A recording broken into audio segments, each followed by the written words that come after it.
দেখেন আপনারা সাম্প্রতিক ঈদ উল ফিতরকে কেন্দ্র করে ঢাকার মধ্যে যে বিশাল আপনার র্যালি বের করেছে, শুধু নিছক র্যালি নয়, বরঞ্চ সেই র্যালিতে মূর্তিও সামনে রেখেছে, বিভিন্ন ভাস্কর জ্বলিয়ে বিরাট এক গানের তালে তালে বিরাট এক র্যালির ব্যবস্থাপনা করেছে আমাদের বাংলাদেশে।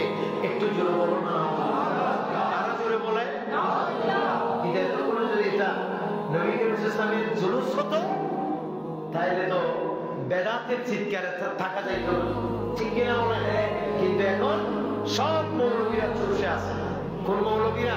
যারা আমাদের জুলুসকে বেদাতের ফতোয়া দেয়, শিরকের ফতোয়া দেয়, হারামের ফতোয়া দেয়, তারা এখন সবাই চুপ, কথা কর, ঠিক কিনা?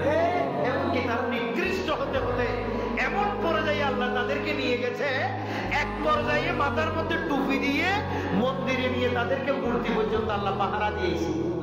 কথা কর, ঠিক কিনা বলে? মিলাদের বিরোধিতার শাস্তি এটা এভাবে কালের আবর্তনে হয়। একটু জোরে বলেন না, নাউজুবিল্লাহ।